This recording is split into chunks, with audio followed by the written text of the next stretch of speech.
Assalamualaikum warahmatullahi wabarakatuh. Apa kabar anak-anakku kelas 11 MIPA? Semoga sehat semua ya.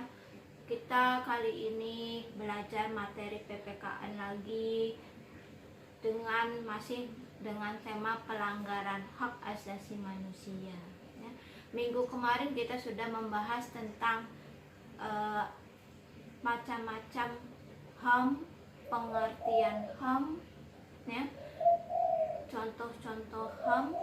Nah, sekarang kita lanjutkan dengan materi berikutnya masih tentang hak asasi manusia. Tujuan yang berikutnya adalah kalian harus bisa mengartikan apa yang dimaksud dengan pelanggaran HAM. Kemudian yang kedua, kalian harus bisa menyebutkan jenis-jenis pelanggaran HAM. Tujuan yang berikutnya, kalian harus bisa menyebutkan faktor-faktor penyebab terjadinya pelanggaran HAM. Dan tujuan yang berikutnya, contoh-contoh kasus pelanggaran HAM yang ada di Indonesia. Dan tujuan yang terakhir adalah upaya pemerintah dalam menegakkan hak asasi manusia yang ada di Indonesia. Kita lanjutkan tujuan pertama. Apa pengertian pelanggaran HAM? Pelanggaran HAM adalah ya, setiap perbuatan individu atau kelompok orang, termasuk aparat negara, yang baik dengan sengaja ataupun tidak sengaja telah lalai dalam melawan hukum dengan mengurangi, menghalangi, bahkan mencabut hak asasi manusia yang dijamin oleh negara ya, serta tidak dapat diselesaikan masalah penyelesaian hukum ya, tidak dapat diselesaikan secara hukum baik adil ataupun dengan benar ya, berdasarkan mekanisme yang berlaku. Jadi di sini perbuatan individu atau seseorang atau kelompok orang atau aparat negara yang telah disengaja ataupun tidak disengaja lalai melawan hukum, tapi proses penyelesaiannya itu sampai sekarang belum ada kelanjutannya. Jadi hanya sampai tidak dapat diselesaikan secara hukum ya, baik dengan keadilan ataupun kebenaran yang sudah ada. Nah, itulah pengertian dari pelanggaran HAM. Yang kedua, kita lanjutkan mengenai jenis-jenis pelanggaran HAM.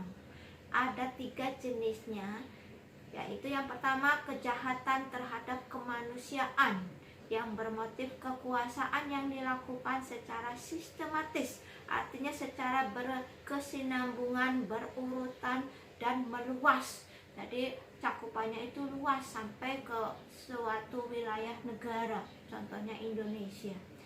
Kejahatan yang kedua, jenis pelanggaran HAM yang kedua adalah kejahatan yang menimbulkan teror, kekhawatiran dan ketakutan dalam diri masyarakat. Contoh terornya adalah teror mengenai gereja yang akan dibom, masjid yang akan dibom, ya, teror tentang penculikan anak. Nah, itu merupakan jenis pelanggaran HAM tipe kedua, kejahatan yang menimbulkan teror. Yang ketiga, jenis pelanggaran HAM adalah kejahatan yang diakui oleh dunia sehingga harus diselesaikan oleh seluruh negara. Contoh misalkan perang ya, Perang Dunia 1-2 itu kejahatan yang diakui oleh seluruh dunia.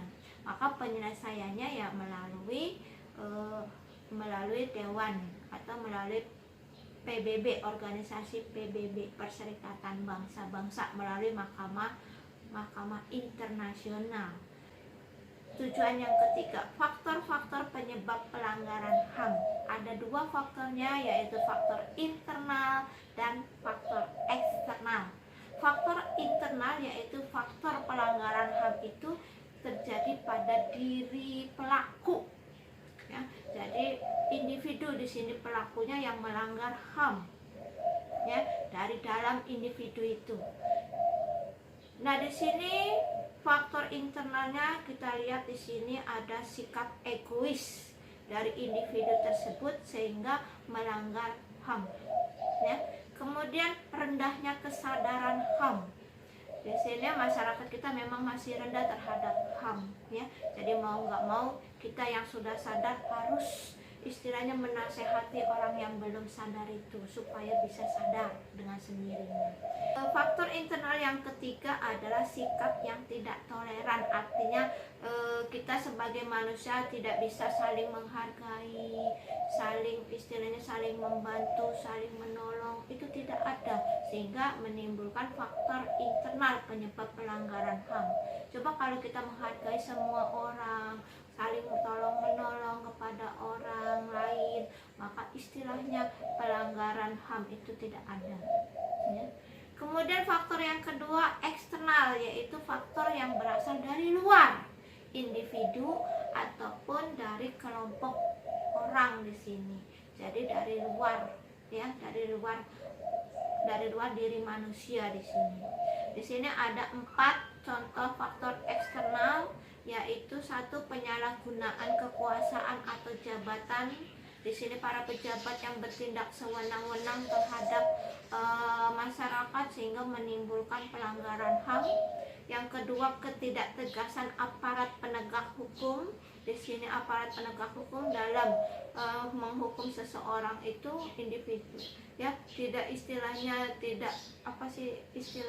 terlalu ketat dalam hukumannya sehingga menimbulkan banyak dari masyarakat yang tidak percaya terhadap aparat penegak hukum. Yang ketiga adalah penyalahgunaan teknologi. Teknologi di sini ya biasa IT yang disalahgunakan oleh individu atau kelompok orang untuk memerangi sesama manusia lain, sehingga akibatnya akan terjadi pelanggaran HAM. Yang keempat adalah kesenjangan sosial dan ekonomi yang tinggi. Di antara masyarakat Indonesia ini banyak yang kaya yang makin kaya, yang miskin yang makin miskin.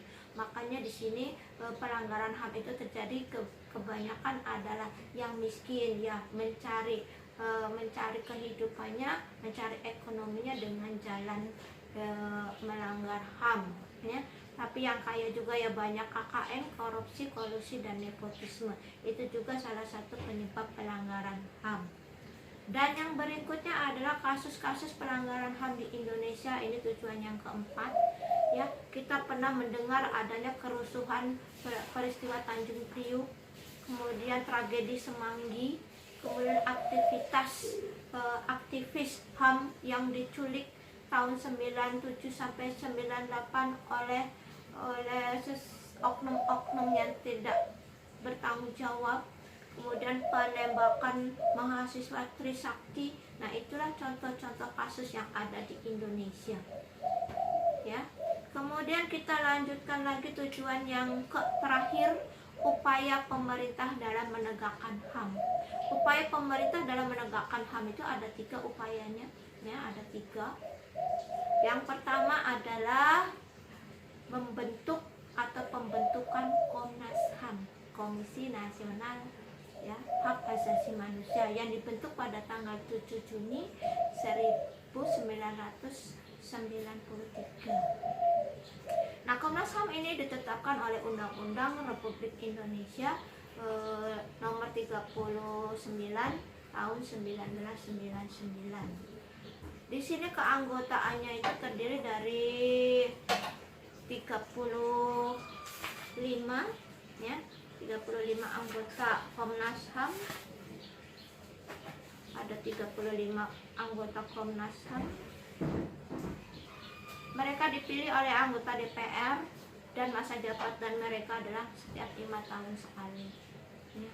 Di sini Komnas HAM ini memiliki fungsi untuk mengkaji pengkajian, kemudian penelitian, penyuluhan, dan mediasi tentang HAM.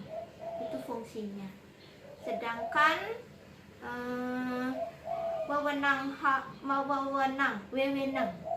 Komnas HAM itu ada 3. melakukan perdamaian kedua belah pihak yang bertikai, yang bermasalah, kemudian menyelesaikan masalah secara konsultasi atau negosiasi, ya. Negosiasi itu nego, artinya damai. Kemudian menyelesaikan rekomendasi kepada pemerintah dan DPR untuk ditindaklanjuti, terutama apa solusinya.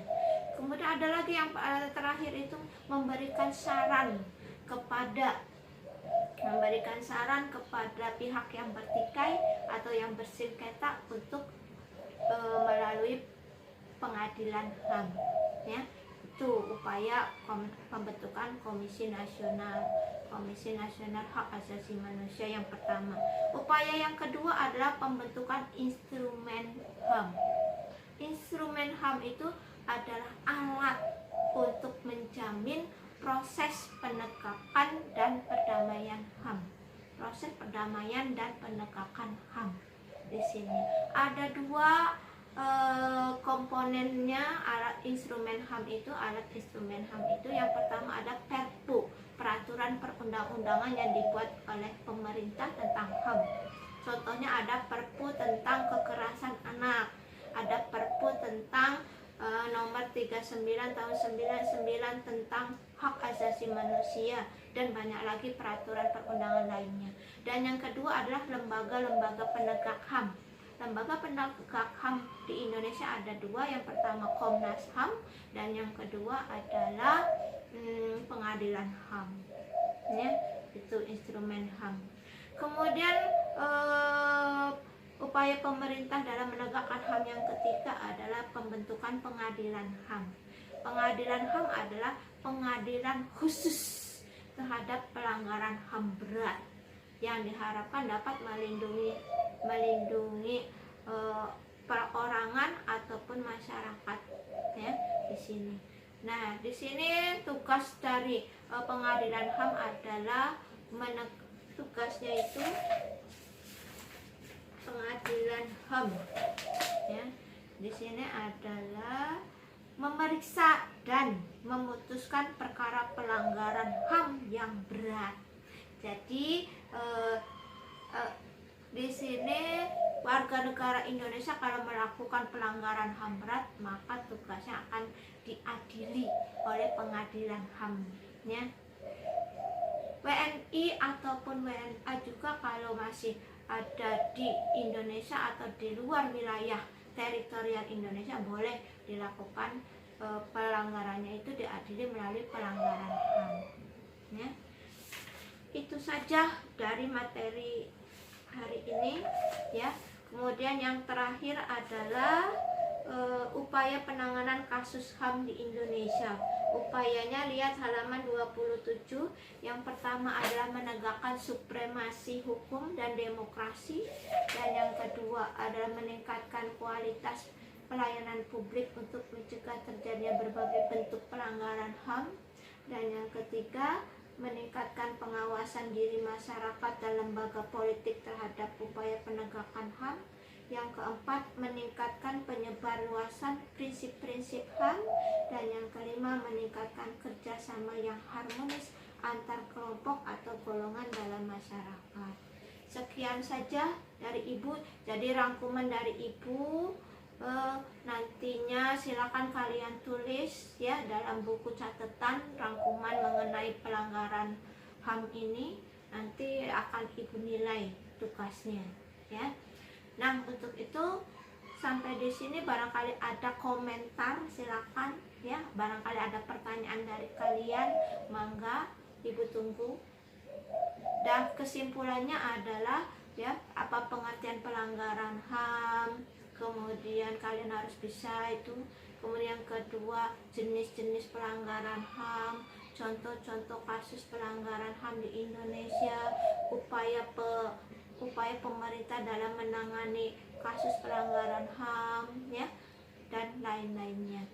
Sampai sini, sampai jumpa dalam minggu depan dalam acara yang sama dengan Ibu Ida, ya, PPKN. Sampai sini, assalamualaikum warahmatullahi wabarakatuh.